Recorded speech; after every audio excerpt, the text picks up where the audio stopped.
we're just going to be, again, there's nothing, when we do this, we are not looking for any specific colors. I just want to get some different ones out. I just threw some cobalt blue on here. We're going to find out what happens with cobalt blue if we leave it on there a little bit longer. Does it actually do anything or does it do nothing? My guess, notice how I didn't use the word assumption anymore. My guess is that not much is really going to happen with that. Like at all. Let's see, Jack just ended their shift and they're going to get some sleep soon. Oh, okay, Jack. Oh, that's okay. We'll be here for a while. We may still be here when you get up. We may still be here. Mr. Fattest Cat, that's stuff that I just do in private messages, Instagrams, and Facebook messages, that sort of stuff. Let's see. So Altered Man, it's just commission type stuff. We used to do eBay things, but then eBay became Feebay, and that just made it not practical, so we stopped doing that years ago. But we've been doing the commission stuff since, oh gosh, 20 years. At least 20 years we've been doing the commission stuff. Beef in the hole, I have to say, I was at first I was super excited about it, and I just grow more and more trepidatious just with just kind of how things have gone. And no, I try not to listen to anything because there's obviously tons of stuff out there as far as the rumor mill goes about what's happening with the show. I'm a little bit concerned with some of the things that I've heard, mostly because I don't want it to be another kind of a Game of Thrones things right off the bat. And of course, I think that's another one of the reasons why everybody's just so interested in Lord of the Rings, right? As far as the game goes, because hey, new show. Now, Beef, have you heard anything? Oh, no, let's leave that on there for a little bit. Leave it on there for a little bit. So, Beef, have you heard anything just in the last couple of weeks or so that sort of piques your interest about it? Something that's I don't know, because the last I've heard news-wise was at least 2 weeks ago or something like that. Hey, Achilles Blade, how are you doing? Let's see. So I hope you're doing good. And Pun Expected, welcome back. Now this is stick. Now of course there was some of the Prussian blue that worked its way in there. Hello, little hobbit. Spark my ganja. Thank you so much, Demi. That is appreciated, and Gandalf appreciates it too. Oh, that will freeze my ganja. That won't spark my ganja. That will definitely freeze it. Yeah, it has to do with kind of the production and who's involved. It's who's involved with it and that sort of thing that just it gets me a little concerned. All right, there we go. So that's a quickie little sort of a pre-glaze on your base there. Now let's hit these bases really quick before we get to the pre-glaze on the miniatures there. And you notice we have all these different sizes of sponges. That's handy because see, I can get in here into some of these tighter to reach spaces.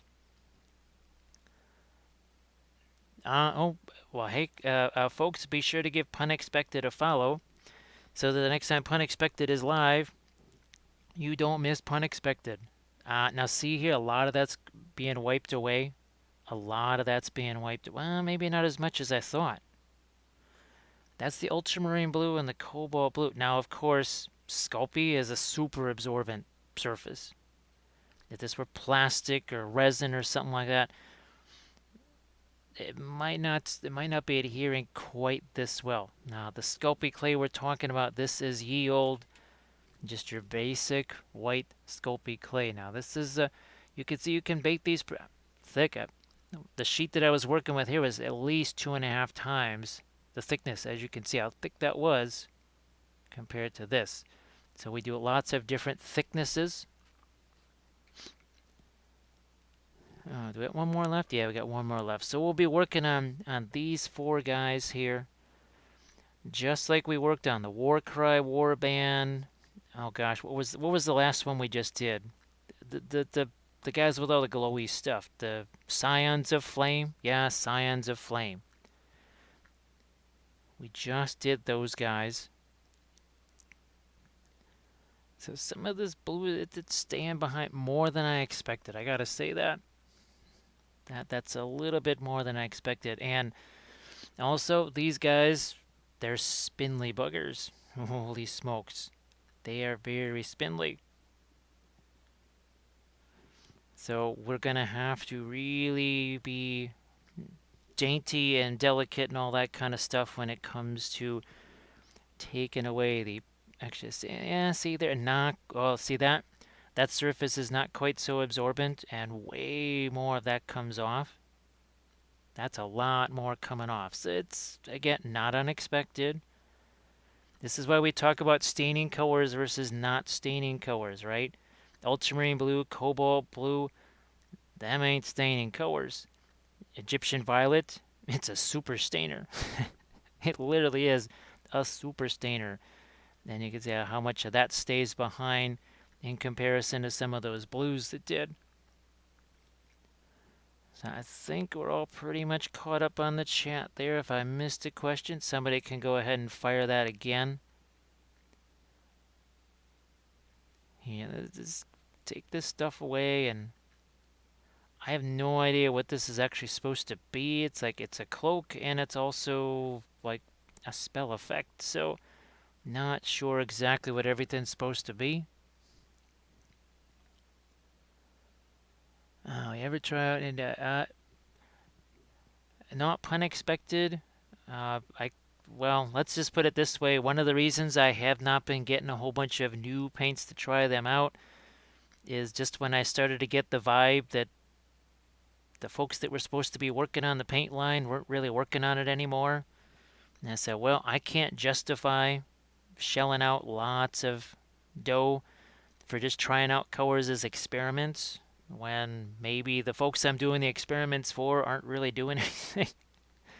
So yeah, if you're wondering why there hasn't been a whole lot of new of the same colors in different brands, that's kind of why. I said, well, I'm through doing research for folks that ain't doing anything with stuff that I'm researching. Let's see. Achilles blade, yeah, it's you bake it on a ceramic tile. You want to definitely have it. Every oven has a different sweet spot, and not every oven. You don't always bake it exactly at the temperature or time of the instructions either. That's going to have a lot to do with it. It's also going to have to do with maybe how fresh or not fresh that Sculpey is. So you might be getting a batch of Sculpey that's either a lot older or something like that. I've just noticed it myself. Sometimes a batch of Sculpey that's been sitting around for a while sometimes doesn't work quite as well. And sometimes you bake it for 15 minutes instead of 20. Sometimes you bake it at 170 instead of, or 270 or instead of 285. It all depends on the oven. Hey, Trash, Rama, how you doing? Yeah, Trash, I think maybe Big Acrylic must have gotten to him. So there's a little bit of a pre-glaze right there. But we got this big old cloak thing to work on. Very much like we did here, right? Oh, thanks, Achilles. I was thinking of doing the interference stuff there, right, and over there. The hair stuff, I don't know, maybe we'll fool around with making that also darker too, which means we'll take some of our indigo here. And we'll start doing some glazes with that.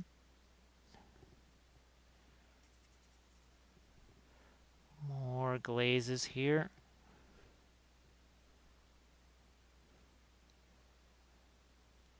darken this up. And you can see we're just kind of letting that paint just touch it, right?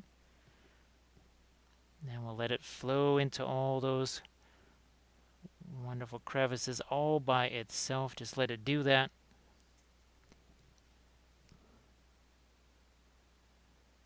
That already makes a difference. And now I'm just going to take some of this blue and green here. We'll just darken that up because it is a little bit nice to have the darker color there initially. Now here, Egyptian violet, probably in a lot of these areas too. Darker there. I mean, I just remember from the other ones that we did, we're probably going to want to have some of this Egyptian violet over here. And these guys. And we're going to probably be doing a lot of our blending brush stuff too. Here's our time for some cobalt blue. We'll mix that with some of our white over here. Because if this is supposed to be turning it into ice, we'll go with mostly cobalt blue and our phthalo green down here. We also want that to have a bit of a, well, this shard thing here even looked like ice to me. It really kind of did. Achilles blade, I did throw a couple of references. Whoop, that's not there. In the corners like here and over there. I couldn't really, I basically looked up frost elves just just to see what would pop up. That's really all that came. There wasn't a whole bunch of options really. And I did want to feature the interference colors just as far as a lesson goes for people. Also because this is the idea behind all these war bands, that this person wanted to have them be different, to be like very different from each other. And this is one way to make it really different. After all the flamey stuff on the Corvus Cabal, and then all the glowing stuff on the Scion, or the Scions of Flame, we were just trying to make something a little bit different here.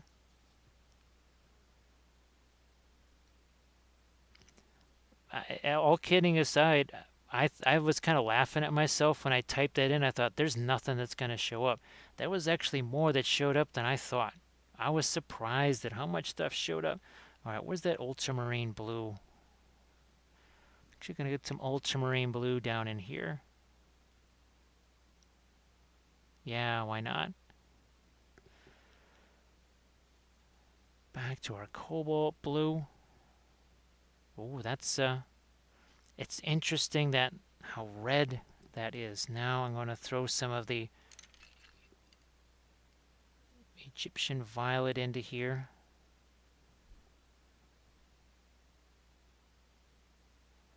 Like so. Here, let's snag a little bit of that. Really get some violet in here.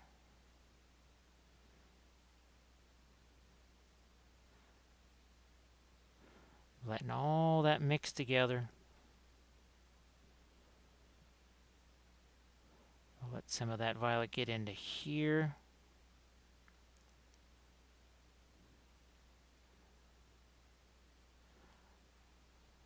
I'll let some of that get out here too.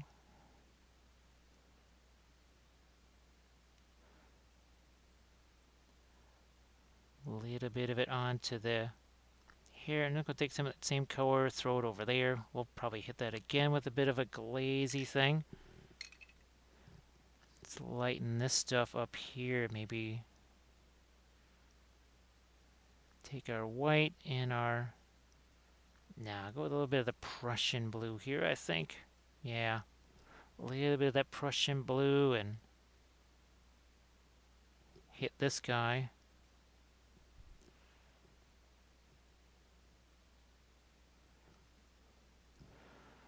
We're just going to start lighting up this stuff down here. Go but we're not going to do this in the whole layer by layer. We're just going to take this and we're just going to let these things mix together. Like all this stuff.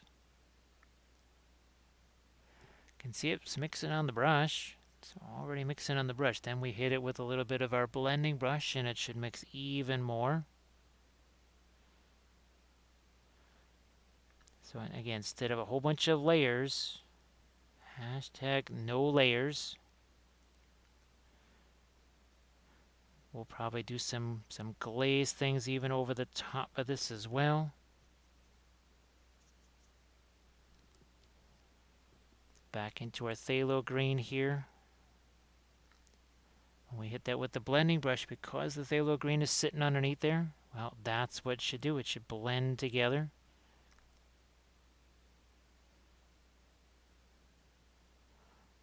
Okay, that's armor. And look, is there any actual skin showing? Just maybe just the hands. That's all I'm seeing. Yeah, that's all I'm really seeing as far as, well, and okay, here on the arm and shoulder, where you guys can't really see it. This is what we call blind blending. This really puts the blind into blind blending because I can't see anything that's going on. I know something's happening because there's dark paint on the end of that. So something happened there.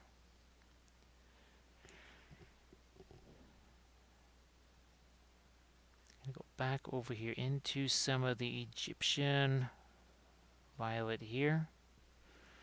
Just like we were lightening up some of the stuff over here, we'll do that on this side. And we're going to do the same thing with our blending brush that we'll do on the front with all of that blue and turquoise and such. Drop a couple of these like so. There we go. And here, let's throw some of our, a couple of lights right along there. Again, you can see it's mixing with that dark purple that's already there. This is where you save the time with the oils because, heck, we already have the mid-tone just sitting there waiting to be blended. We have our green, we got our purple, and then we're going to probably get some phthalo back up in there, phthalo green back up in there too.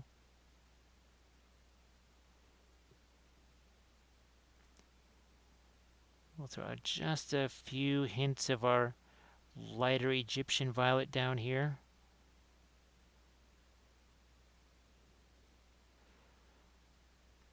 I think we're also going to throw some glazes over this to darken that down as well.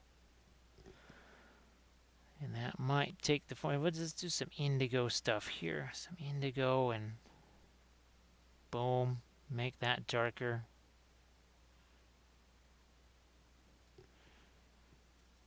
But we're not brushing this on in that traditional sense, right? We're just kind of touching it there, letting it flow on its own.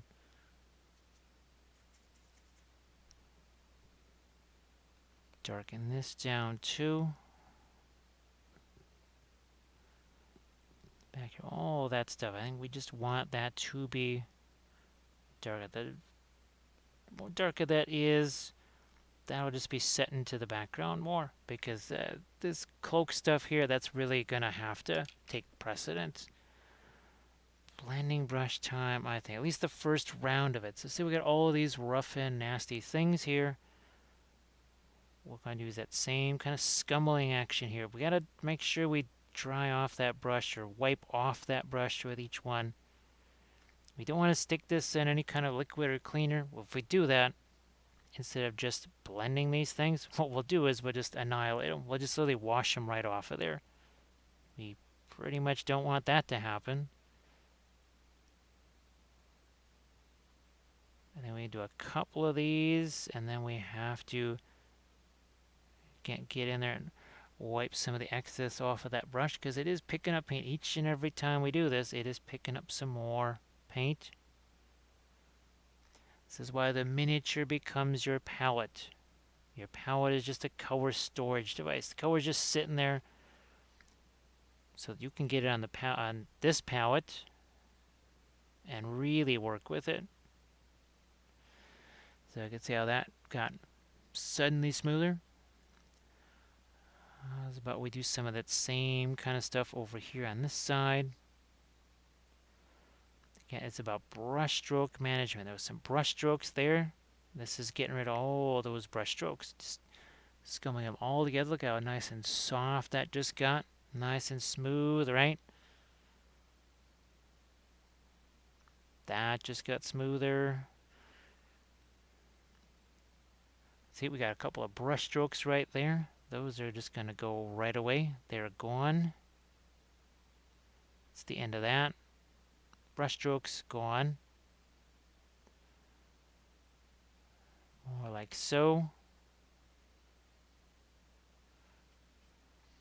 Alright, what's going on up here? This, I am going to do more of a motion this way. Part of it is just how that's sculpted right there. And I just need to drag these lines this way more. And I think that worked out pretty well. Yeah, Avocado Kids, it's sort of just like, if only water pours were this easy. You know, if doing the resin pours for water. Can you imagine if it was that easy? You and I we'd be doing a new lake every week. We'd be doing nothing but rivers all day long. If water pours, if resin pours for water was that easy. Oh my goodness. And who knows, maybe somebody has a material or knows some way that does make it that easy. But I don't think I have seen that person yet. Or maybe they just don't have a YouTube channel and they keep it hidden from the rest of us. Yes, that's is it crazy, boy, those water pours. I think, well, that's one of the big reasons why I just started using the Liquitex Heavy Gel. I said, you know what, the heck with water pours or resin pours. I'm just going to use this Liquitex Heavy Gel. I think my next little experiment, speaking of the airbrush, is if I can maybe make the... I'm going to go back to this turquoise bit over here too, I think. If I can thin down the Liquitex Heavy Gel enough to be able to do that sneaky trick with the airbrush where you basically make waves, right? Because have you ever done that with your water effects where you take the airbrush and you spray it on the water and it pushes it and it just kind of looks like rippling waves but spreading out instead of just kind of the brushed on waves which look a little bit more obvious? I don't know if you've ever tried that.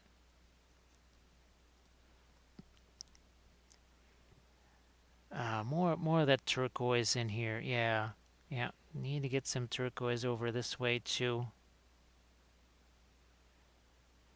Because I think I just some preview or whatever popped by and they were doing the airbrush thing, pushing, maybe it was on Instagram or something, and they were pushing around the water effects that way.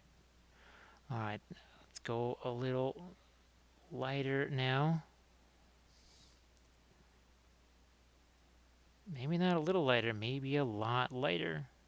And like I said, we will take that and we'll also then do the same kind of thing we did with our blending brush elsewhere. We'll do it there too.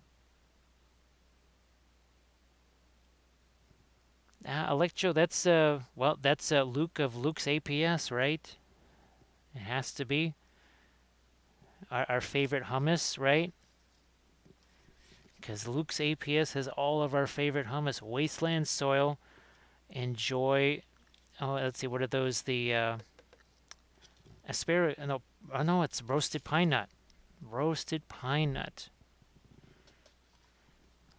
Wasteland soil roasted pine nut hummus is the absolute best. The Mesa, that's a Boulder Creek Railroad. Okay.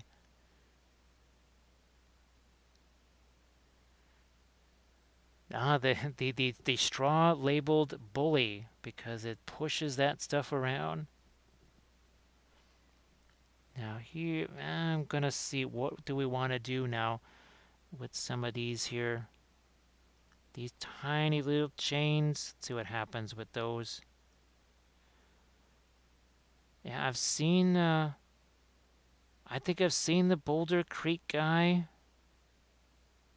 It's been a long time, but I think I've seen the, oh, look at this. Speaking of people we've seen Bill Robertson now. Bill, how you doing? Nice to see you back. Not quite sure how weather stuff has gone for you, if you've had to shovel quite as much as we've had to over here, which has been a fair amount, I have to say. And we'll lighten up these little aspects of these. This is one tiny little chain right here. That is a tiny, tiny little chain. Oh wow, there is a little bit of a dagger sitting there too. Now Electrofunk, I only ever saw a few episodes, well, on YouTube anyways. But Kathy Malott and those guys, they did something. It was sort of like the Great British Baking Show, but it was with model railroaders. And they would have these team of people, and they would throw these challenges at them, like literally just give them a bunch of junk, and they would have to turn that into some kind of, not just a model railroad terrain, but it would have to be functional and movable, and they would all these crazy challenges to it. And I only ever saw, they didn't even have the complete set of episodes, but I don't know what it was. I think it was called maybe the Great Railroad whatever thing, something like that. I'm going to take some of my, again, that is our interference blue that we're mixing with our cobalt blue. Yeah, well, I use plenty of junk on all of my terrain. Most of my terrain is made from junk. Not kidding. Oh, okay. Yeah, it was on YouTube, and they had maybe 3 of the 5 or something like that. And it definitely, I mean, there was intense action. We'll put it that way. It was very intense action. There was some people that were really, you had people yelling at each other and doing all kinds of stuff. And a little bit like the British Baking Show, you had people that maybe it looked good, but it didn't tell enough of a story, or it looked good, but it wasn't movable. And sometimes, well, not sometimes, all the time, they were running out of time, just like the British Baking Show. And let's get a little bit more of this. Again, the interference blue here if I can. And then we'll try and darken some of this stuff down. This is our indigo, again, mixed with the same interference, but also a whole lot darker.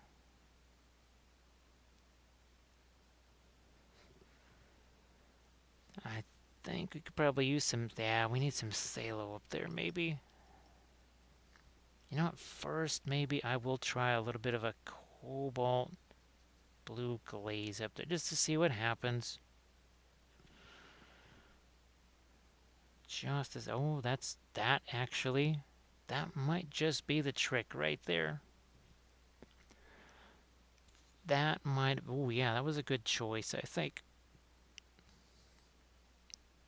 Because it does give it a little bit more of a reddish look. It was not a radish, but reddish. Throw some of that down here too. It is very much the Umber of blues.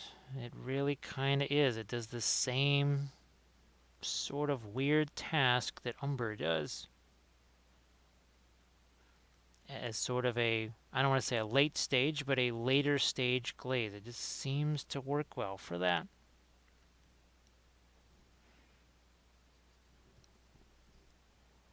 And we'll throw more of our blue down here again.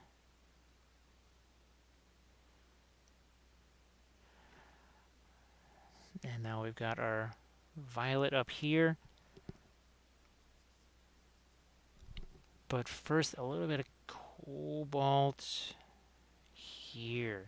And this is why I always say you can thin the oil paints, but you cannot dilute it. It's not going to act like a glaze in acrylics. So this is cobalt blue that is probably 90 some odd percent thinner, and yet it still covers there.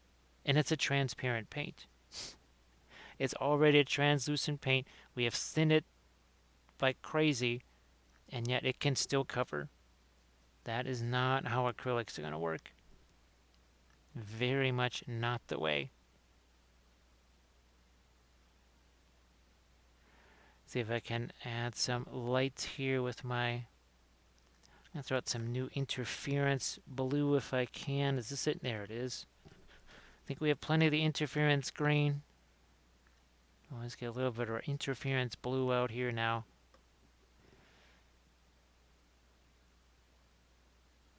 I'll let that mix with a little bit of this and let's see what happens now. Just realizing more about how those interference colors work. It's the darkness part of it is very cute, just like, let's say you're using, was it the turbo dork stuff, right? It's important there. You gotta have enough darks in there. You can make this as light as you want. It's not going to do much unless you also have the corresponding darks there. I have to wait to add those until some of this stuff has a chance to just kind of cure a little bit. Not necessarily dry, but just cure a little bit.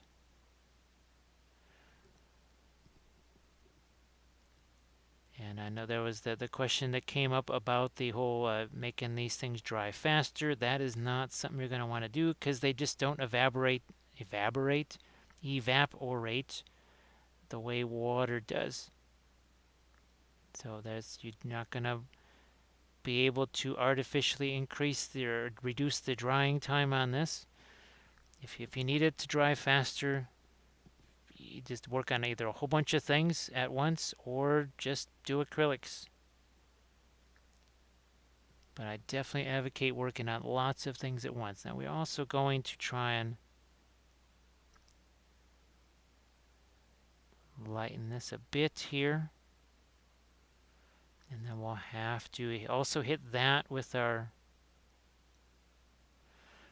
blending brush for sure. That little bit of lighter stuff that we did there. Let's see if we can actually gonna turn up the brightness on my camera just a bit here. I realize I have it turned down just a smidge. That's better. Let's see what we can do on these armor pieces right here. Yeah, that was when I first started to use this stuff. I didn't realize that you could paint that way with it. I thought for sure it just had to be over something that was really, really dark. You couldn't really use it to do any kind of shading necessarily. Not like how we're going to take our indigo here, mix that with the interference blue, and just make an insanely dark, basically a super dark interference blue. And I mean, that's going to be dark. There. That is very dark interference blue. I might even throw some of that up here too. The darker that gets, the lighter everything else is going to be. That's the thing that more and more as I do more of the true metallics or whatever, you start to realize you can't really highlight anything that has the metallic stuff. You can darken it down though, and that's where things like metal, medium, all that kind of stuff comes in.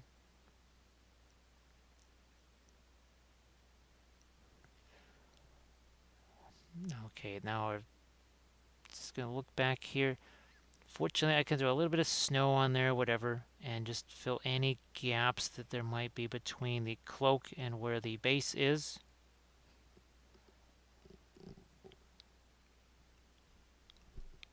I'm going to take, I think, oh yeah, that's right. I know we did some of our phthalo up here. Not a whole bunch of it, but there was a little bit in some of these folds. Now you can see it. It's a suggestion of it. That's all.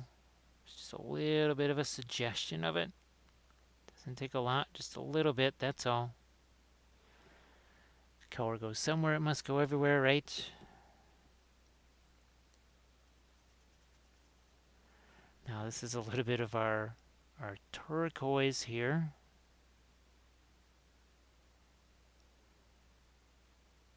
I think we'll let that even work its way out here before we really try to lighten up that area. Let's see just how much we can lighten that up. I think we still have a ways to go there.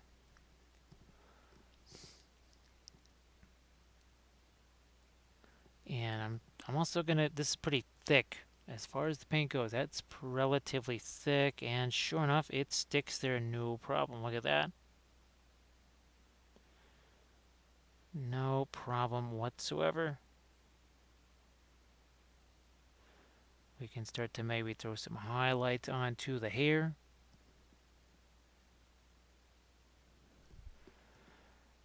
Let's get some lights over here.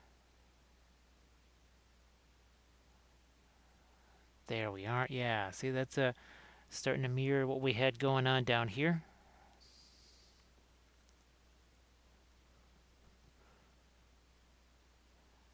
I think I might just throw some very light things down. And not everything has to be an interference color. Nah, I don't like that. Make that change. It's not like I don't want to say sometimes you have to kind of deviate from your original plan. Because I kind of advocate sticking with the original plan, but there are times where you say, well, you know what, I really thought that was going to work, and it's pretty clear that it's not. Okay, I will just make a little adjustment here.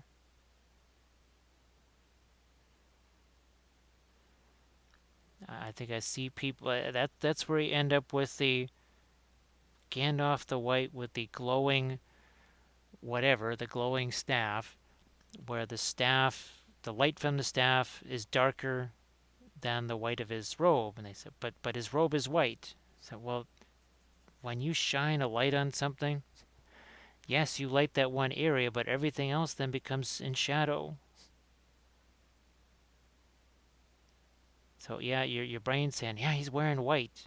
Well, it's not white anymore because now you're casting a light on it. So not light anymore. Speaking of lights, we can take advantage of this now. And I think we're starting to see more and more shape develop into this with each little set that we do.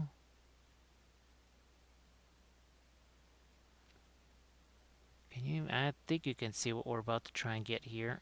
That's the line on the bottom part of the mask slash helmet, whatever that is.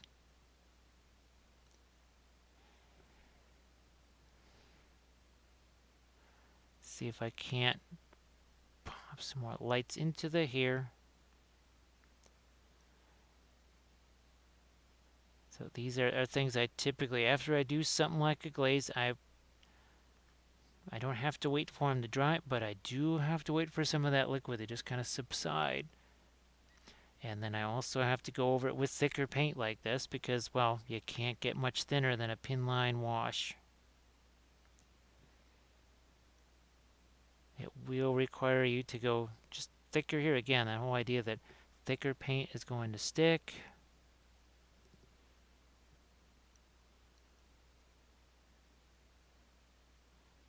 What is going on here too?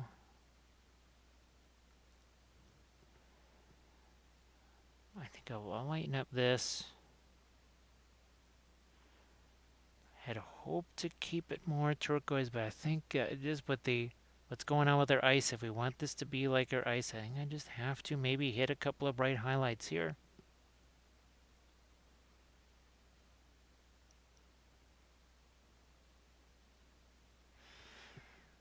Okay, blending brush time. Blending brush time. Especially this one out on the end. Because we have sort of a line there. See how it doesn't necessarily wipe out the line we had. It just softened the edges on either side of it. So I suppose, but maybe I shouldn't even use the term blending brush because, well, I guess you are blending brush strokes together too. But I think because there is so much attention on blending with the oils that I don't want people to forget about the potential of this thing to also then mitigate brush strokes. I mean, it's a very powerful tool for that. No doubt about it. Egyptian violet here. Let's lighten this up a touch. And I'm going to maybe try and do the same thing here with some parts of this. It's almost kind of like a warmer. But yeah, purple can be a warm color, especially when it's next to, well, stuff like blue. Well, and then you put some kind of green next to it, and now you've got, well, sort of a de facto green-red contrast. Not exactly, but sort of.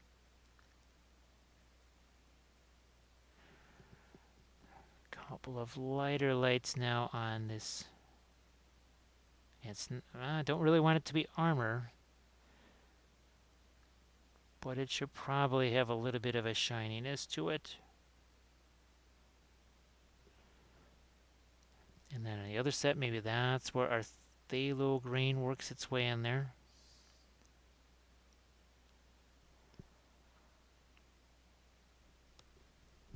I can see that I actually have to throw some darks over here. I'm looking back there. I don't even think we got some pre-glaze there, but that's not a big deal. We'll just, again, throw a little bit of a glaze back here.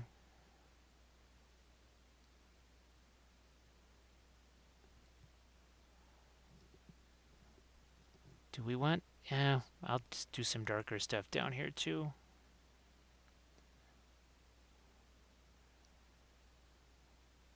I think I had to... No, this wasn't the one. I think maybe it was another one. I had to kind of fudge what was in the arm just because it was a little... It would have been too fragile. Not a little too fragile. It would have been a lot too fragile. Okay.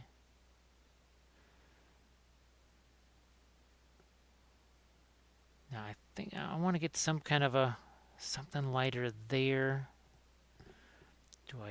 I might just do this.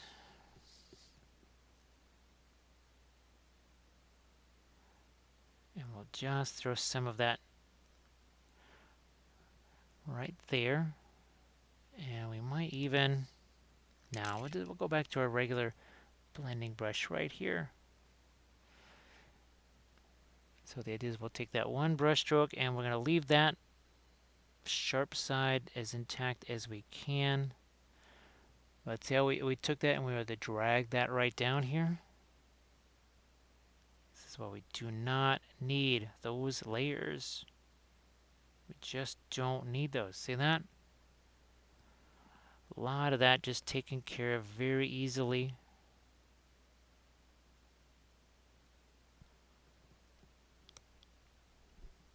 Now what's going to happen with this stuff here? Again, there's just some brush strokes that I don't want to see there anymore. And that takes care of those. Softens that up very nicely. I guess... Oh, I see that we need to do a little bit of our interference colors. There's just a little tiny dagger that's attached there. I'm just going to hit that real quick. Just give me a second here. Take some of that. We'll mix it with the cobalt blue. That's the interference blue mixed with the cobalt blue.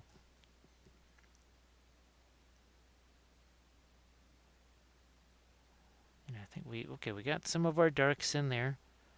I'm going to see what happens with our interference green. We'll do a little bit of the phthalo in there. Now that's got a little bit of our white in it too. Now the the white can really kind of screw around with those kind of effects, so I try to avoid having the white mix in.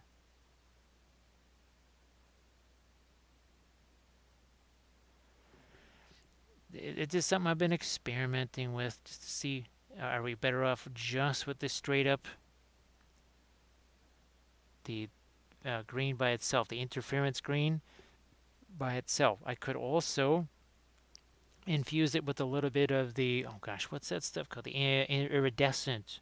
I could throw a little bit of that in there too. But we're still trying to mess around, still trying to learn with this stuff here and see what kind of properties there are. I'll hit this just real quick with that green, and now this is our very light green. Let's see what happens when we put that on the helmet right there.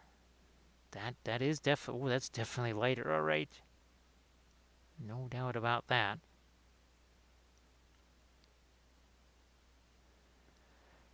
Let's see if I can't maybe throw some more highlights on the here. I'll catch you later, Bill. Hopefully we'll see you on Thursday when we do our sculpting stream. Sculpting stream, most likely, well, there'll be some conversions for sure, depending on what kind of bits that I have. I am hoping to try to do some scratch sculpting of basically 28 mil size for it, because we've done the big guys, right? Those are, I hate to say it, those are the easy things to scratch sculpt. What's hard to scratch sculpt is basically 28 mil size stuff. Oh, look at the, well, one soldier leaves, another one comes in. That is Thistle, folks. Be sure to give Thistle a follow. So Thistle, did you guys just mostly stay with the ice there, or did it actually turn over to snow? And hopefully you didn't have to do too much shoveling and have any kind of weird setback with your wrist or anything like that.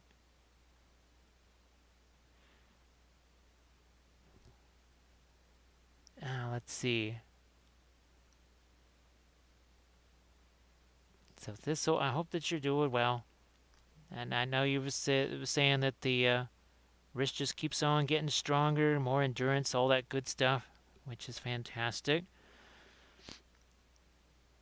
When I wasn't crawling around up on roofs and doing snowdrift stuff and everything else, I was able to make more progress creating those work areas. It won't be too long before we're able to, well, hopefully tonight, I will be able to set up the terrain area, which means that the Proxon will actually have a place to live and do stuff.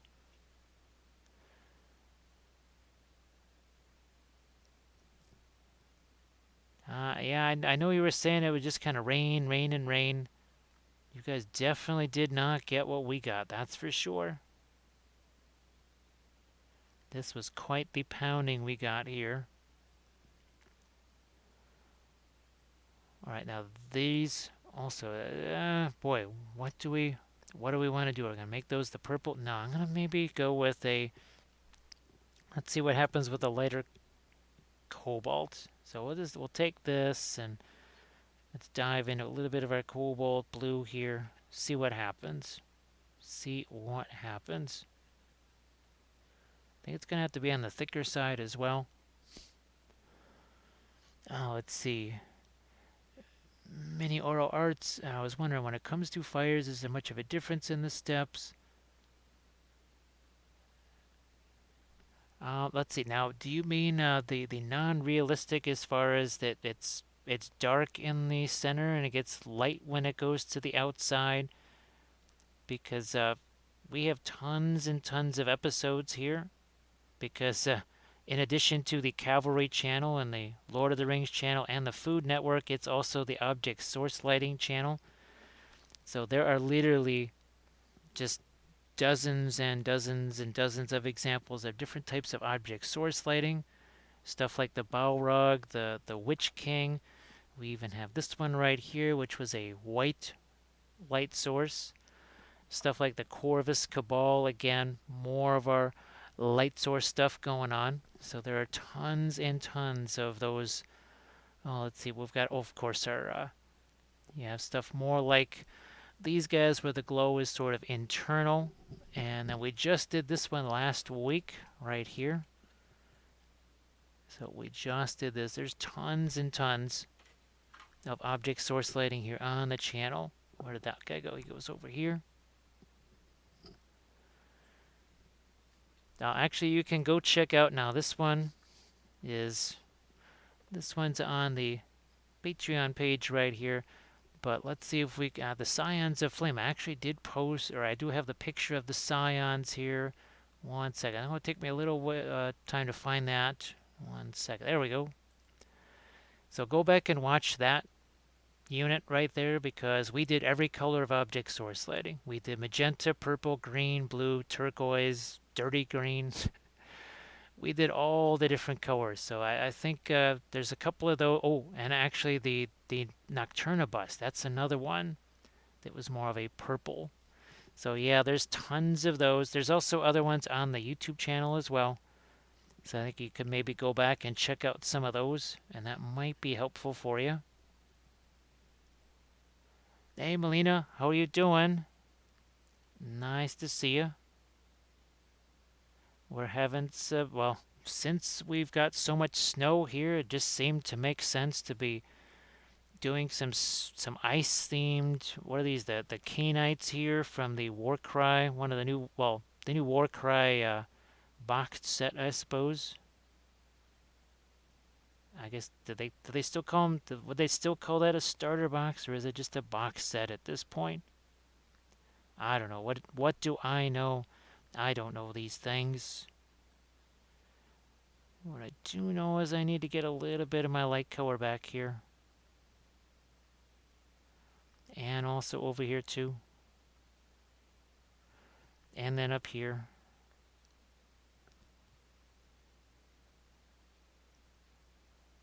Ah, okay, I'm glad Minotaur Arts, I hope that's helpful for you, because there's just all kinds of different not object slicing, there's object source lighting. Yes, words work fantastic. Thank you so much. Here we've got, these are the, where's your other one? There we go. So these are the 4. We started these, what, 5 hours ago. They were nothing but primer. There was no colors at all on any of these. And we kind of started out with our bases. We did our pre-glaze, hit the bases so that we could get all of the fun little icy things going on. And then we've been working on the miniatures ever since. Now, this one definitely has kind of the most things going on with these crazy cloaks that are also spell effects too. Now, I think we need to also do something here on that edge. We'll wait on that, but this needs... I think we added our darks in there. I think we went in there with our Egyptian violet. I think we actually got to just... We've got to go lighter with our Egyptian violet here. Let's see if we can do that. That Egyptian violet's so darn potent. Doesn't take much of it to nuke the white. Hey, Urkdad, how you doing? Nice to see you again. Nice to see you. So I'm fairly certain that the rest of the painting streams here on Friday and Saturday of this week will be focusing on, there's 6 more figures to do in this warband. So we'll hit those others. Well, no, there's only 5. Okay. So who knows? I think Saturday we might also be painting something else. Who knows? Maybe. On Saturday we also paint our Friedrich the Great. This is our chieftain that we sculpted here. Because, well, look at this. We already have the base painted. We painted that, was it Saturday? I think we painted that base. Amongst other things. Well, where's our... Yeah. Still super happy with these figures. Those historical Mongol figures, and they were such a fantastic substitute for those Khanite horsemen. Absolutely great. Love those things. So Urkdad, I'm glad that you're doing well. Glad that you're doing well. We had a whole bunch of snow come through here, so Saturday and Sunday we spent a lot of time shoveling. I think yesterday alone was about 4 hours worth of shoveling.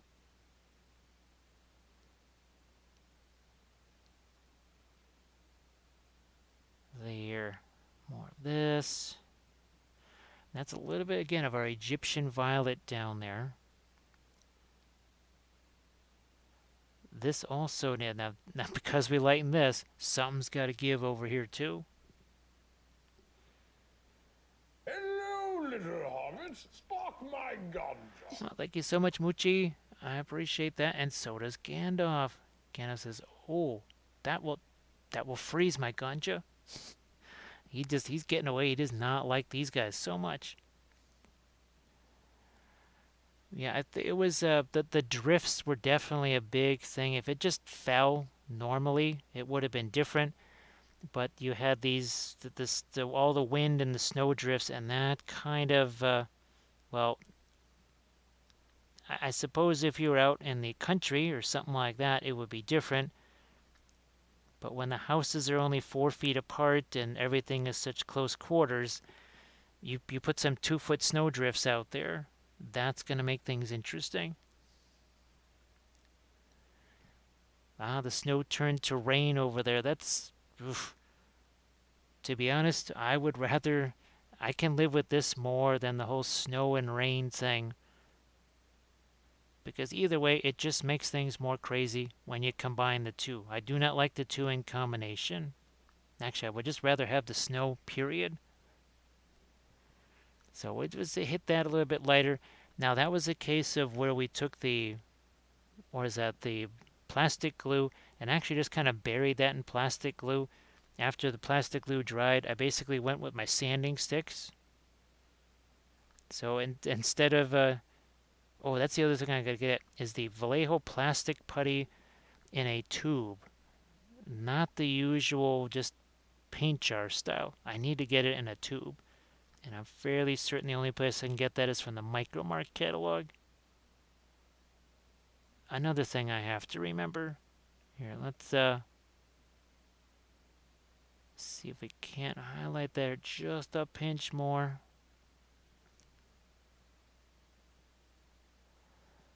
Oh, thanks, Moochie. Now, I hope that you're having some fun painting and you got some really neat things to work on. And, well, geez, what are you painting right now? We've been talking a lot, I guess, because this is essentially the 20th anniversary of us starting to paint miniatures ourselves this year here. We kind of focus on what did we learn over these years, and how did the industry change? And when we think back to, wow, it's pretty incredible to think what's possible in the miniatures industry now that we never could have imagined 20 years ago.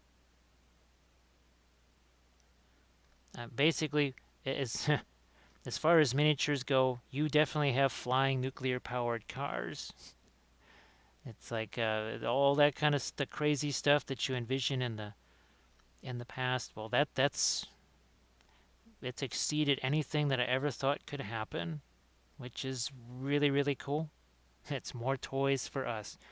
Speaking of toys, let's make sure that we get the hair on this particular toy. I'm just going to assume that's hair. And do I want to... I'm just looking over there. There's just not enough happening there. Might just have to go with some standard old highlights here.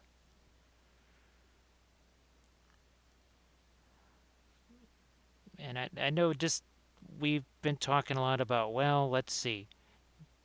What if you had realized you could have just taken the oils and painted the miniatures with oils 20 years ago? It certainly would have been helpful, but I don't know if I could have.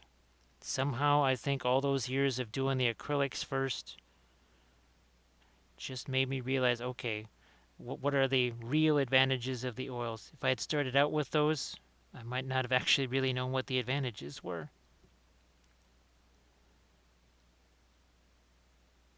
Oh, an owlbear. Oh, that's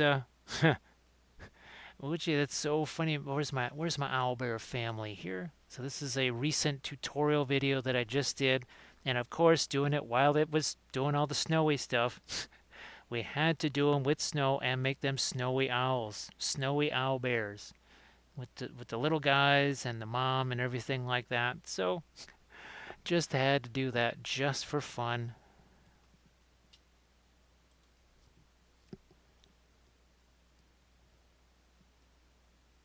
Now let's see. So the third project was the Stormcast Eternal. Oh, the beginner kit. Okay. Yeah, I keep those are now they kind of snap together a little bit. That's right.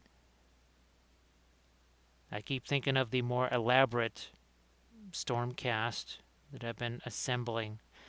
Now this thing over here, I want to try and get some more of the Prussian blue and interference blue into this. Let's see what happens, and then some of the green. So we'll start out with this here. Interference blue mixed with our Prussian blue, which is again a really intense blue. I suppose it does. I am a little bit curious to know what would cerulean blue and the interference blue in combination. What would that have done? Maybe we'll try that at some point, but right now this is our phthalo green mixed with the interference. Ah, that's the press fit ones. Okay, yeah, that's it is nice that they do those for folks, especially with the whole initial beginning stuff, because this right here, trying to get this thing put together, that is definitely a little less ideal for folks that haven't really dealt with miniatures before. It would it was enough of a challenge just dealing with this thing, putting it together last night. I don't think I'd want someone who hadn't put miniatures together before many, many, many times trying to deal with this thing.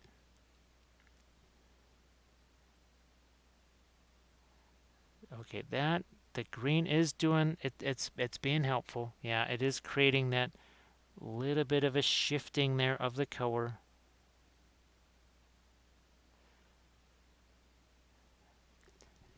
And let's see if we can lighten it up now. Maybe here. We're just taking some of the straight up interference green here. Throwing this in a couple of areas. So the interesting thing as we do this, it might not necessarily lighten it up a whole bunch until you move it. And then all of a sudden it will dramatically lighten it. Got this gauntlet over here. Might have to go in darker with that part of the gauntlet right there. Also, this thing needs something happening to it. Let's go Van Dyke Brown here, maybe. It's somewhat dry too as far as the application goes. Yeah.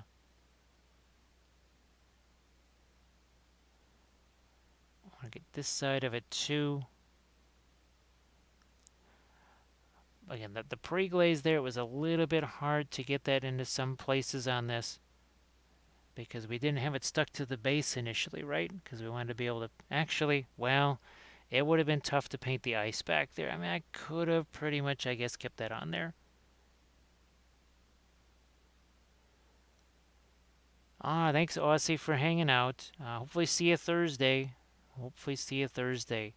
And as far as the scratch sculpting goes, what I'm hoping to be able to scratch sculpt is couple of Blackguard of Barad-dûr, and a couple of Black Numenorians. We'll see if I can make some armatures for those. Hopefully that all works out. Hopefully it does. Well, you'll find out immediately when you come in if we're able to get that armature stuff to work. Because we'll also potentially doing some other conversions. I also want to do a Aragorn as the whole King Elisar type thing.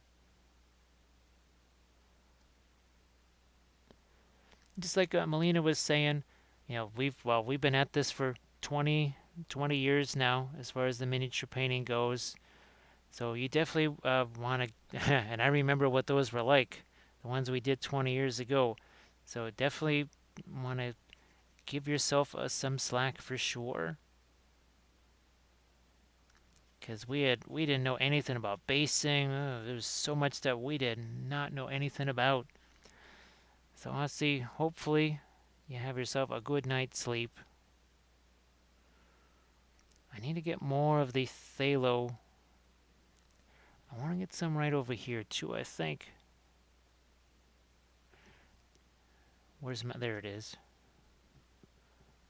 Not too much, but there. Okay. And the interesting thing, when you get something like it, well, a green and a purple, they mix together, you get yourself a gray.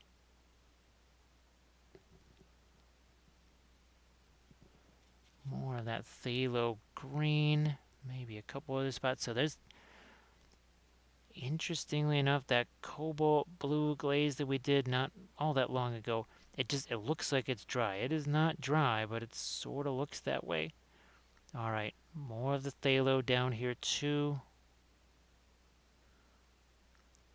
I don't know how much lighter we want this to go, but I don't know. Let's see what happens. I'm going to take some of my white here. Well, it's white mixed with phthalo now. And I'll pop this down here. Yeah, I think this could stand to be lighter here too. Just thinking of it, not necessarily reflecting the ice, but if it's supposed to sort of be almost becoming the ice, we should have it be similar to some of the colors that are down here. Only makes sense.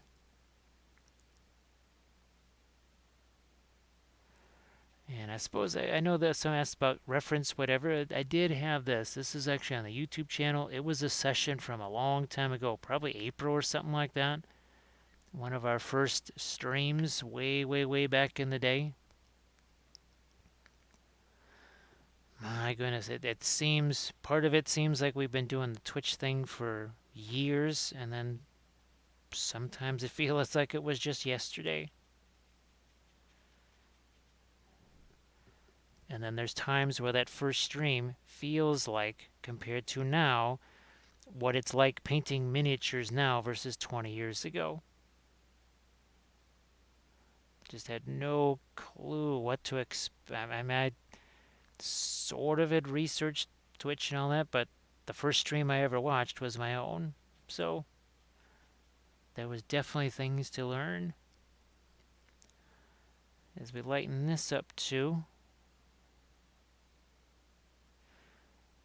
Maybe a little bit more on the underside of this too. Yeah, so I think that definitely helps.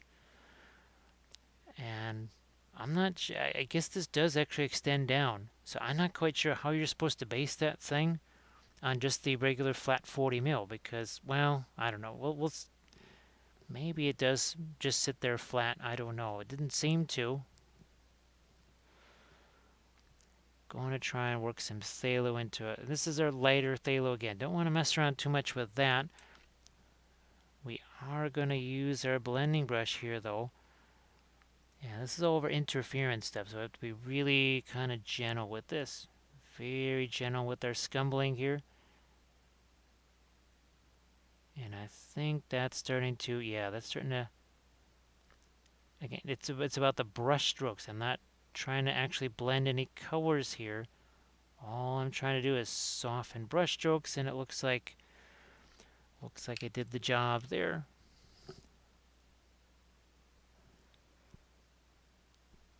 This could use some reflected light. We have a whole bunch of midtones and darks. Well, actually, you know what?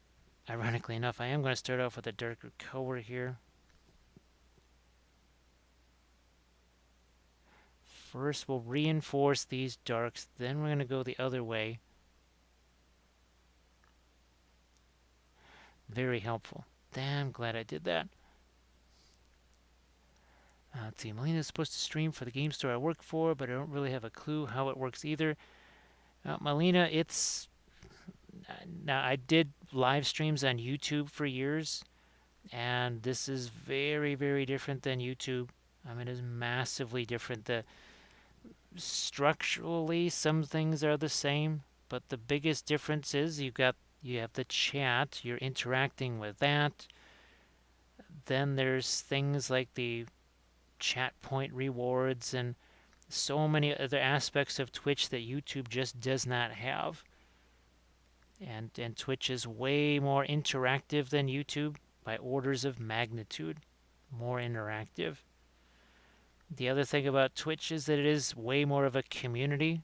YouTube is sort of it's very protective of one's own turf, whereas Twitch is all about sharing the audience, quite literally. People have raided here. I know whenever we finish here, we will raid somebody else, so the audience gets passed on to the next streamer. We try and shout each other out and try to be really as helpful as possible, because it really is better. You would think, well, you don't want more streamers because that's more people distracting folks. No, you actually kind of do want.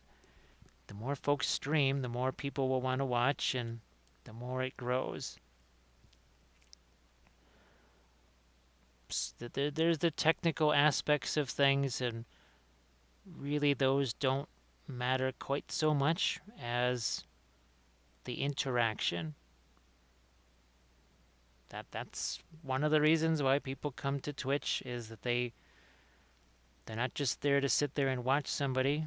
They can actually ask them questions, talk to them. That's what makes it way more fun. Now, Melina, well, that's fine, because I'm sure. Well, and two, just the miniature painting in general in Europe is such a big thing. I think you'll have plenty of audience there, even if it is in German. Now, I don't know if it's more helpful to market as German language. I don't know if that's even a setting in Twitch or not. But I would imagine there'd be a lot of folks that actually to be very happy to not have to screw around with English and just be able to use their own language. They would probably actually be very appreciative of that. You know, I'm going to take this interference green here. Now, again, I could take some of the iridescent white and put that in there, but I'm going to just go with this. Let's see where this takes me here.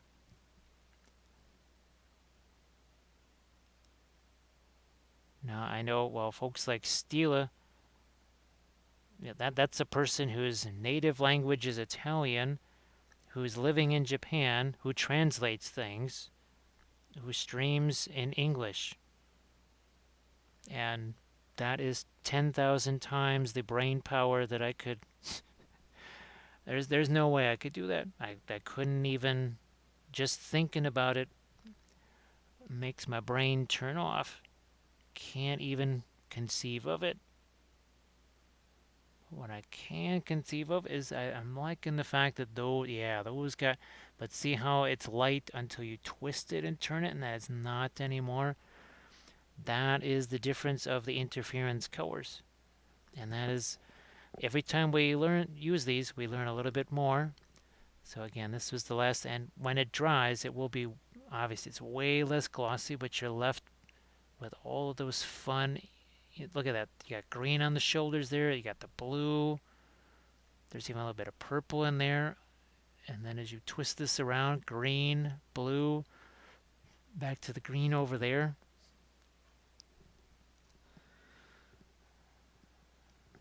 I really never thought I would be using interference colors on a semi-regular basis, that's for sure. We'll use those a little bit more here on these top edges now. What's going on with this gauntlet right here? I'm going to take that same interference green. Whoops, maybe not that thick. And that's it. And it's weird because sometimes you're painting, and it's like nothing's happening. Well, all of a sudden you're out, because like over here, look at that. That's very bright green over there. I've looked at it and I'm like, whoa. It didn't look as bright when I was first painting it. I think the question might have been asked a few times. Do the oils dry any differently? Some colors might, some brands might. Sometimes it's hard to tell what the difference is because obviously it's sort of on the shiny side. And what is the optical delusion of the shininess versus is it really actually, is the color really changing at all?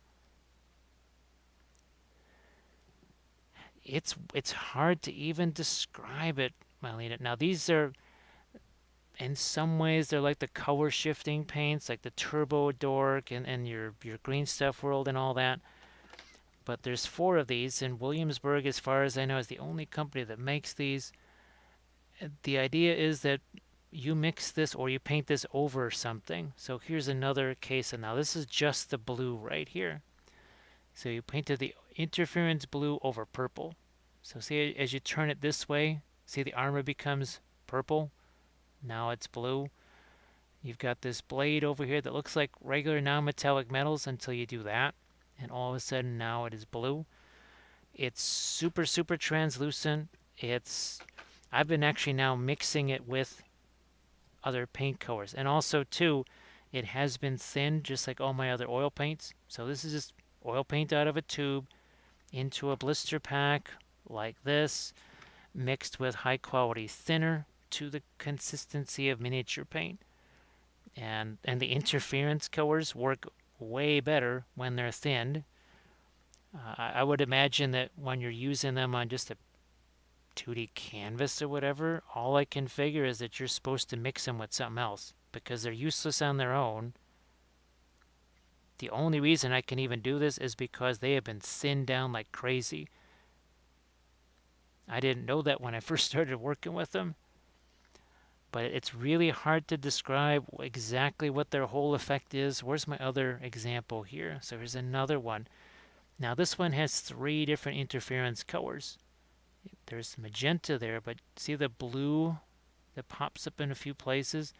Then you can see the green, then blue, and then see there's a bit of the blue down there, and then more of the green as you get down to the scale mail down there, and then on this headdress, blue, green, purple. See that there's more blue over there? So it's really still trying to figure out exactly what the heck's supposed to happen. Who knows? Maybe there is no exact rule about how the heck it's supposed to work. I suppose I could try and do some kind of Google foo and research that. But to me, there is a benefit of just, well, let's put it on the brush, let's put it on the miniature, and just let's see what happens. It does sort of avoid some of the preconceived notions, because boy, we've had the preconceived notions here, and a lot of them have been turned on their heads. Let's see what we can do here. That little symbol, whatever that thing is, the clasp, whatever that is, I think we need to get some more definition of that. That's something I was trying to use the interference colors on, but at least for right now, that's almost a little bit too small to use them on. Hey, Deuce, how you doing? Oh, oh gosh, like, I know what you mean. Now, I think we tried doing that with stuff like the secret weapon washes. But you could take what would you say are the most common? Well, I guess you could take the red, the green, and the blue. You really thin the heck out of them. You turn them into some kind of, well, like a wash, I guess, and you just see how they mix together. See if they kind of create that crazy oil slick type of a thing, right? Now here, okay, that makes a little more sense, but there's that phthalo green peeking in there. Yes, and amongst all that purple, phthalo green.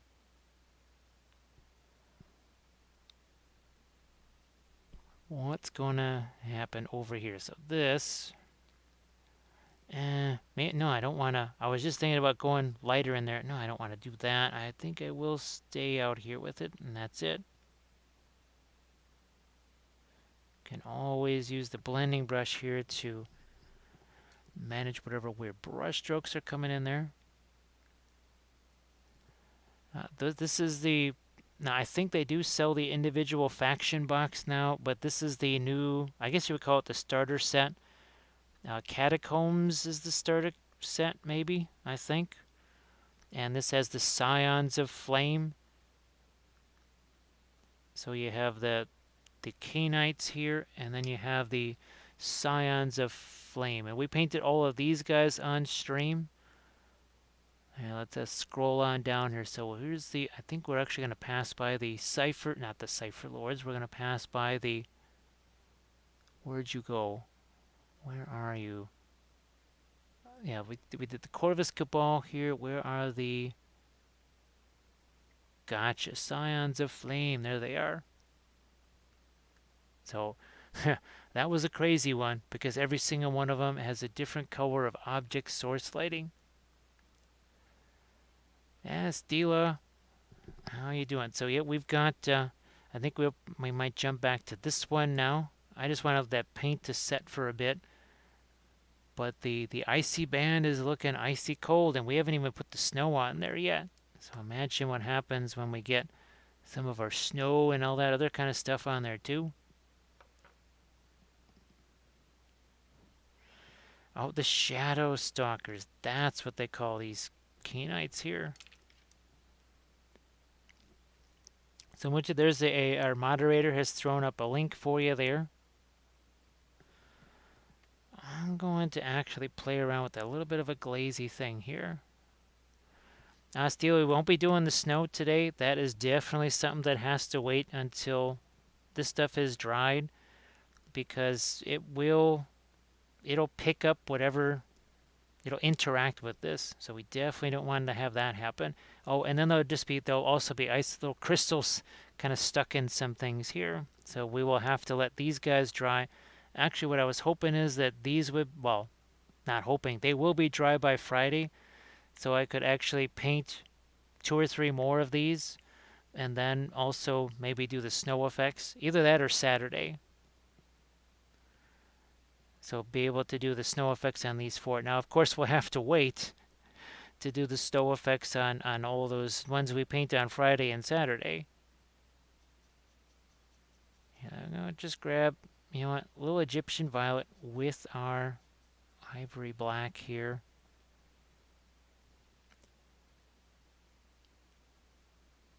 It would be really fun if I could do the snow. That's why, Steel, I think you saw the video of the owlbear family and the last dark. That's the reason why I did that one in acrylics, is so that I could actually film the snow stuff in the same episode. Because otherwise, obviously, I would have had to wait for it to dry. And having half-filmed episodes is just kind of an invitation for getting confused and maybe even losing bits of film. So as much as I would have loved to paint those owlbears in oils, that was something I had to just go, nope, we're just going to have to do them in acrylics so that we can get to that snow. I'll catch you later, Thistle. You have a good one. Again, I hope that the wrist is doing well. Glad that you didn't have to deal with a whole bunch of snow shoveling. Yeah, let's pop some dirt right into there. And again, this is it's not a pin line wash. It's not, there's not enough of the liquid in there to make it just flow, but there's enough liquid in there to make it very easy to do nice long brush strokes with. All right, we're gonna go back over here to our interference green. Well, that suddenly has become interference green violet right now. It's like interference gray. There we go. Because purple and green make gray. So hey, we just made a new interference color, interference gray. There you go. There's always something new happening. Let's use our interference gray over here for some crazy reason. Maybe even over here. We'll sell it for $100 a tube, just like our, what was it, ashen gray? That was the color we created, which was literally nothing more than ivory black and some brilliant yellow pale. Now, nifty silver. There we go. How do you, what's nifty silver? What's that? Oh, the secret, can't tell you. Actually, believe it or not, I'm sort of liking my interference gray. I got to admit, I'm kind of liking that. See, that what is it? The whole Bob Ross, happy accidents, right? Yes. No mistake, just happy accidents. That's yeah, that's, you know what, I can live with that. So a nifty silver, ashen gray, our whole line of mysterious, not original paints. There we go. But what we do want to have is something in here that's got color, shading, whatever to it. Now that the dagger in there, you know, I'm going to throw some of the interference blue back out here. Suppose it could have been even more, you know, it could have been really fun to have the interference violet out here, but I thought, you know what, let's just, we did that on our Lumineth and stuff. Let's just go with the blue and the green on this. Keep it closer to the ice. Might not be a bad idea here. Let's get some of the blue over. I can see now that the interference green, when you just throw the interference green on there by itself, it actually is lighter than the blue. It's better highlight, I guess, than the blue. Okay, oh boy. A little more of that over here too. I mean, it is all in shadow after all, so we don't have to go too nuts over that. I think we should probably make some parts of the skin a little lighter here. On our hands. Well, at least the knuckles. Not even the whole hand, just at least the knuckles here. Get those a little darker, or lighter, sorry. Of course, that, speaking of darker, that blade becomes darker the lighter we make the hand. The unintended consequences. Let's make these fingers lighter too. This one here.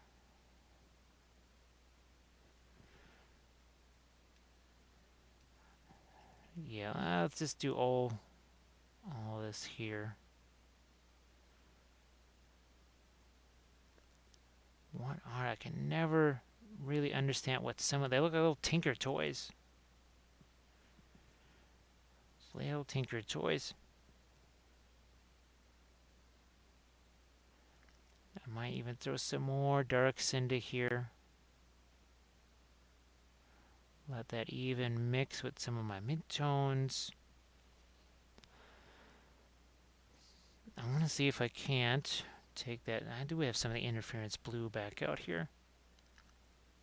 I don't think we've really mixed that with the ultramarine. I'm just going to see what happens here. Well, that is interesting. I'm just going to use that in a couple places and see what happens. Does it really end up just looking a lot like the our Prussian blue mixed with the interference blue or not? Can't quite tell just yet. Put that over here now. Well, a little lighter.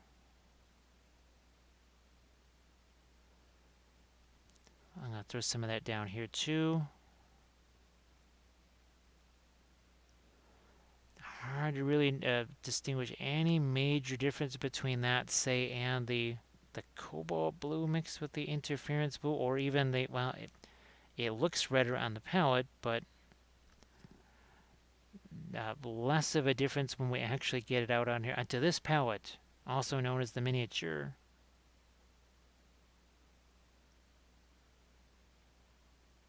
Oh, there's a couple of dots of it there onto that blade. This is another spot. I think I'll throw it. As much as we liked our nifty silver, aka interference gray, I think we'll throw the, yeah, that just makes a little more sense up there now.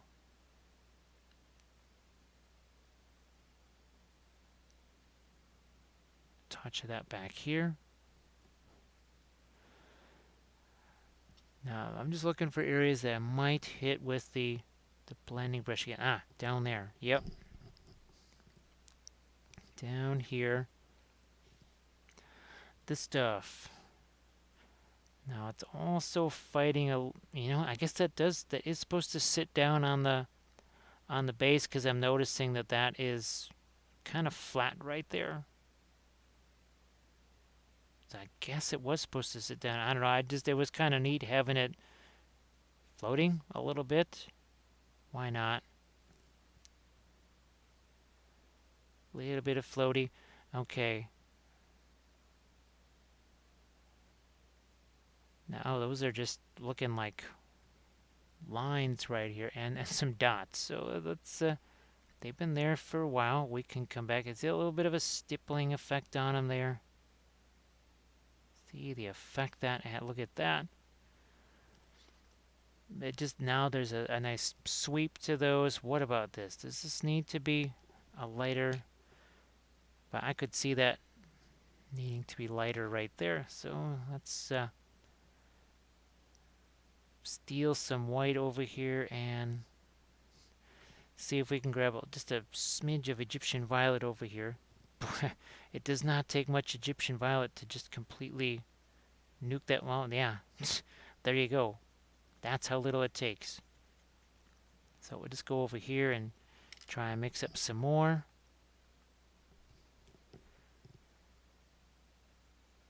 I don't know if I want it to be really any lighter than that. And let's do some right in this area here. That might be just about as light as we want it to be.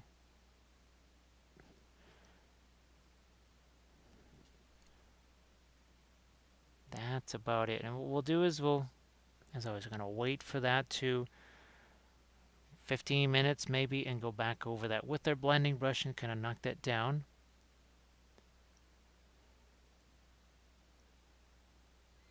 I haven't done the iridescent mixed with the phthalo, what that actually, or the Prussian blue, or the indigo, sorry. That would lighten it, so it acts more like a metal medium, like here. So actually, that's what I was doing here. So the iridescents mostly just kind of highlight things. That's what they do really well, is act as kind of like a highlight. As we welcome in Sinister Monkey. How you doing? So Sinister Monkey, yeah, we'll be painting the whole faction this week, but tonight we've been working on these. So we did the icy bases, and then we've been doing all of the crazy interference colors. Like, oh, look at that on that blade. Look at that. The interference shifty stuff going on. Same thing with that blade too. And it'll get even more shifty as things dry. And we've been trying to make these cloaks here sort of look like they're kind of turning into maybe some ice or something like that, or frost mist. Now I just oh yeah, Sinister Monkey, go ahead and throw whatever you posted on your Insta there. Why don't you throw it in the chat there so people can get a look see at it. Thanks, Sinister Monkey. The actually, this is an interesting thing because ultramarine blue and cobalt blue came out onto the palette for the first time in, oh, gee whiz, I don't know how many months. Well, many months, let's put it that way. First time in a long, long time. And it's been kind of neat to see them again. We've been mixing it with those interference colors just to, well, see what the heck would happen. Now let's see if I can't pop in some more highlights, maybe onto this. Get rid of some of that. Boy, I tell you, you get really spoiled with the oils and the fact that you can do these tiny little things with the oils, even wet into wet. Then you go to do them with the acrylics, and part of the reason you can't do it, and it's only just this week that I realized one of the reasons that doesn't work so well with the acrylics is because the paint is drying on the brush the whole darn time.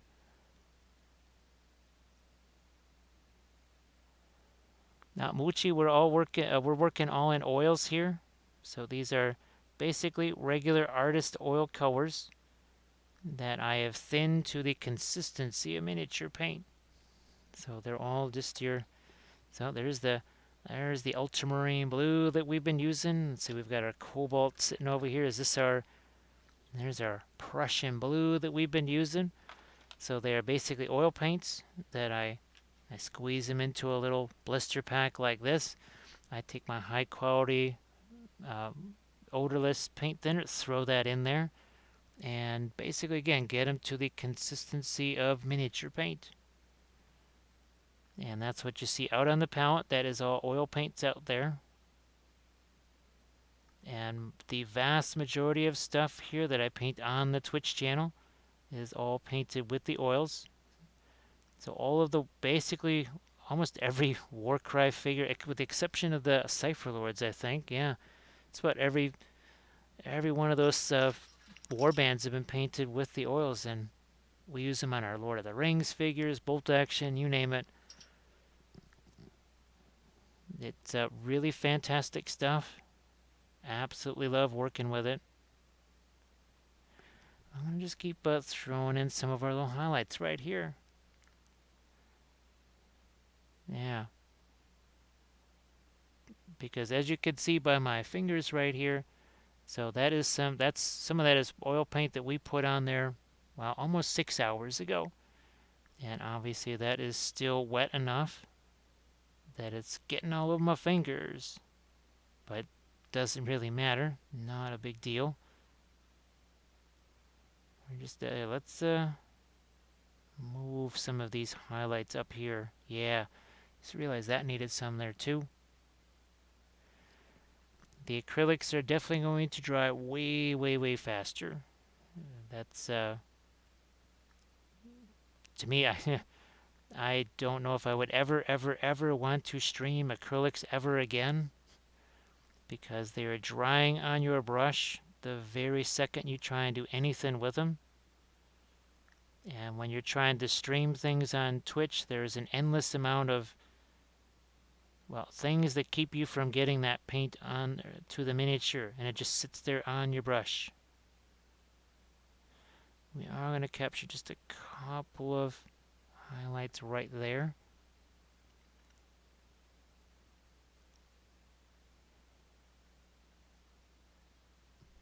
Well, yeah, Muchi, you don't have to, again, you don't have to start out doing the oils or anything like that. You can do the acrylics.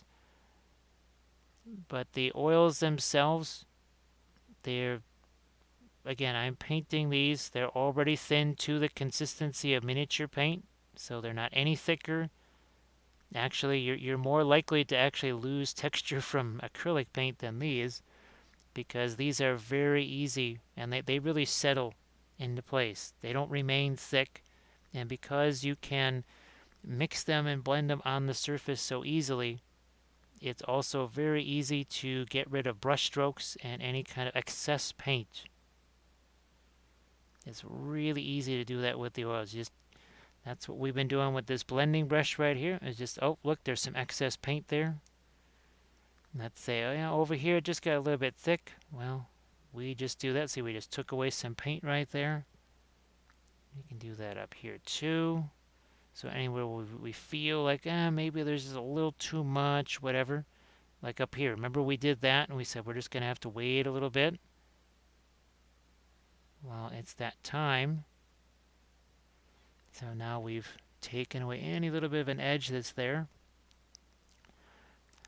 But yeah, Moochie Ball, just just do kind of the simpler stuff first. You got the all that starter stuff right from GW. Go ahead and work your way through that.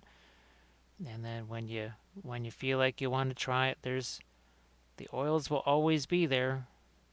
They will always be there. They've been around a lot longer than acrylics have, and they'll be around, well, hopefully long after. Now we'll try to Prussian blue. Gonna go with the Prussian blue on the stupid little gemstones that are on this. What the heck? I'm just gonna throw Prussian blue there. Prussian blue there. Are there just two of them? There's just two of them. I think there's, there's one over here too. And over there. Oh, and then there's this one. Boom, there we go. So that was just a little bit of their Prussian blue. I'm going to try here. You know, I want to take a little bit of that white. Well, it's got some of the interference blue in it. I'm just going to see if I can do a highlight there.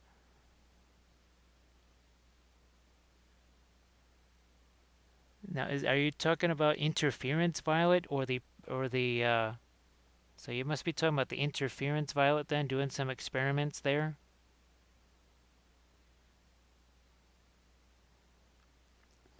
The indigo, boy, I mixed the indigo with the interference blue, and it's interesting because it could still be dark like indigo is, but it's still, like you said, it still had the iridescent look to it, that kind of color shiftiness, that sparkle, which was really cool. I wasn't sure what was going to happen. I thought, with indigo, one thing to do it with something like phthalo or even cobalt or something like that. So it was a nice surprise to see it play nice with the indigo too. Yeah, Deuce, that's what I did on the Necrons. That was what I did on the Necron. That was what I did with the green. Yeah, I was using the green, and I mixed it with the phthalo green, and then all of a sudden I basically had a super metallic green that was even more intense than, say, taking the Gamlin silver and mixing it with the green. And then that's when I noticed that the iridescent pearl could kind of do a similar thing too. I don't want the inside of that to get too light. No, it was tempting to fool around with that, but no, we're not going to do that. Let's not get too light in there. I'm just going to, again, mitigate some brush strokes on the inside here. I know it is doing some blind blending too because, hey, look at that. It's picking up all that darker color there. It's picking all that stuff up.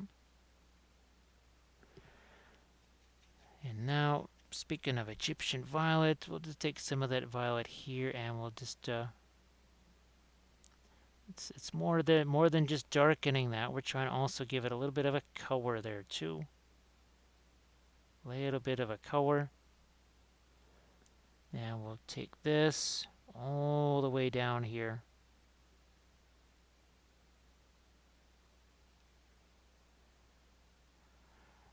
There, and again, we'll be doing a little bit of snow there, I think. A little bit of snow, and that's just gonna, because again, I don't want to hide too much of the ice. I had thought about doing enough of the ice to be able to do icicles, and then I thought, nah, maybe we don't need to also do the icicles too.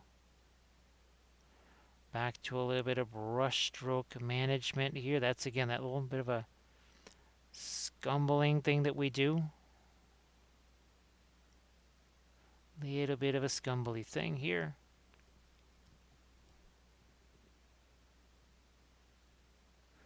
Yeah, those are the cobalt blue glazes we did a long time ago, hours ago. Hey Adamantium, how you doing? Sorry I didn't. Boy, when did you sneak in there? So Adamantium, I hope that you're doing good.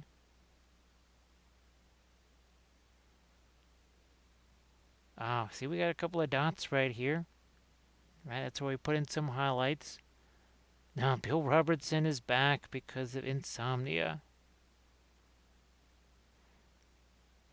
Yes, I don't think we're gonna be. Oof, there won't be any insomnia here. The exhaustion level is at pretty extreme levels right now. There's been a lot of physical labor and, well, very little sleep, if any, the last week here. No, the last 2 weeks. No, the last 3 weeks. Pop this yeah, a little bit of a dark right there. Like so. Here, let's hit that a little bit too.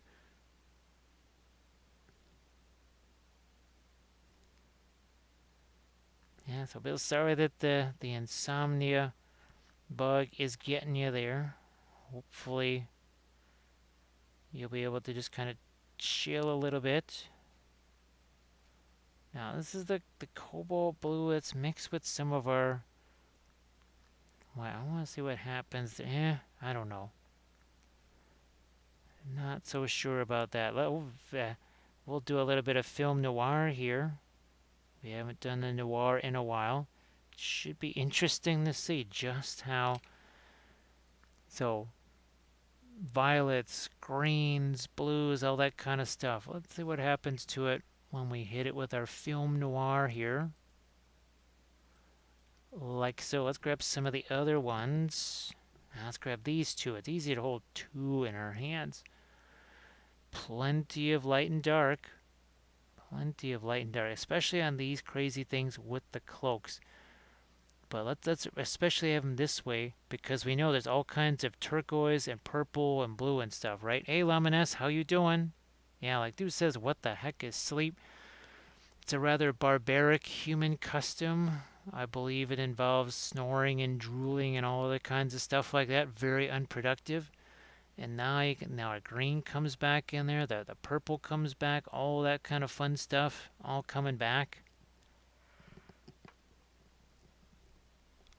Yes, indeed. Now,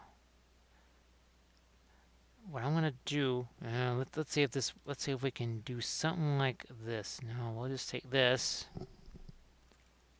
This is my triple zip. This is the one I'm looking for. Looking for this one here.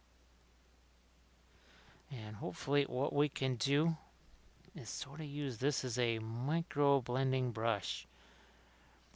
This right here, I want to just modify this if I can. And yeah, okay, there we go. Yeah. There's a little bit too much of an edge there. So Luminous, I hope that you're doing well. Hopefully Monday was not too crazy for you. What is our oh, nifty silver? Yes, that is our interference gray. our cheesy new color that we developed. Gonna get some of this under here. Let's I don't know, maybe I'll take some of the cobalt blue over here. I hope that you had a good weekend. There was a lot of snow shoveling here. Well, that and furniture moving. So, very much exhausted right now.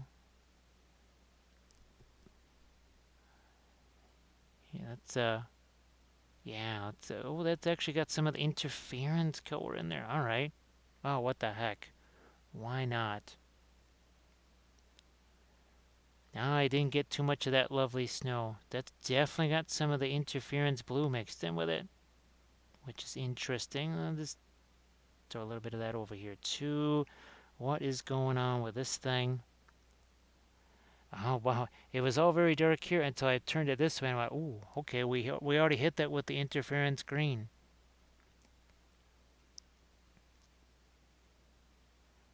So and that's definitely or no, that might be that's the ultramarine mixed with the interference. That's why it's a little bit different. I'm looking at that going, that's not quite like the cobalt blue.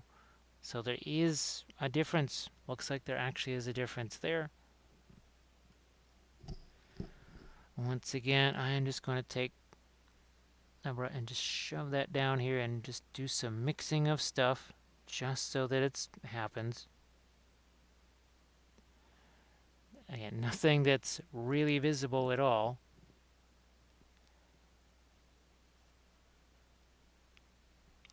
Back to, this is a little bit of our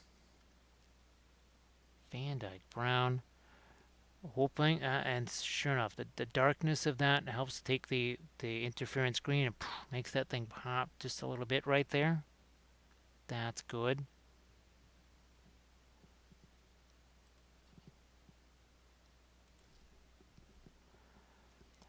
I might, yeah, you know what? I'm going to take that same deal here. And we'll just throw some of that onto this. That's what we need. I want to make it like it's a sky-earth effect, but I do want to have sort of a light, dark, little bit of reflect of that. That's what's missing here, and now I think we've got it. Yes, we do. So see how that's kind of a lighter there, you get this dark, and now it's sort of a reflected color down there. That's, boy, I knew there was something missing there. It's been bugging me for a while. Mystery solved, apparently now.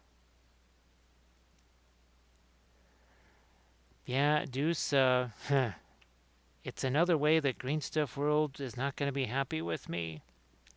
Not that I was really using any of the color shift stuff anyway, but there's literally no reason that the interference stuff just is a colossal winner, because it's not, you can shade it, right? Because it's just interference blue.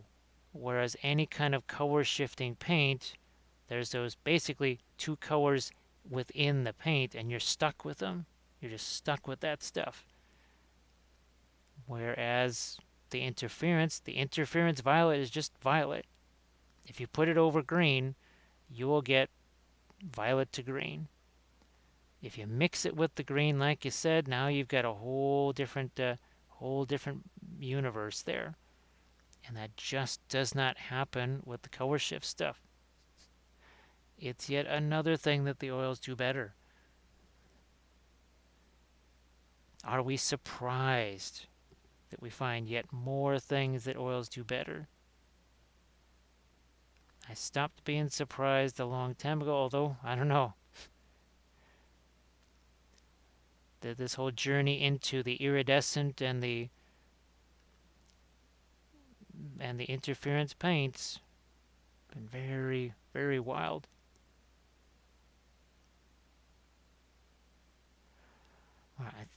Yeah, I'm not even sure that's supposed to be skin there. I can't even tell. Cannot actually tell. I might try to sneak in a bit more light over here. Now this is actually that's pretty darn thin. Maybe not that thin. But if I can just sneak some of that down into here. Okay, yeah. And can't tell if there's, I guess that is supposed to be, yeah, that is supposed to be just skin there. So I'm going to throw this in here, and then we'll just take I think our 000 here. Now the Lord will now see, not only are we Time Lords, but we are literally controlling time and space. We're controlling space. We're controlling everything.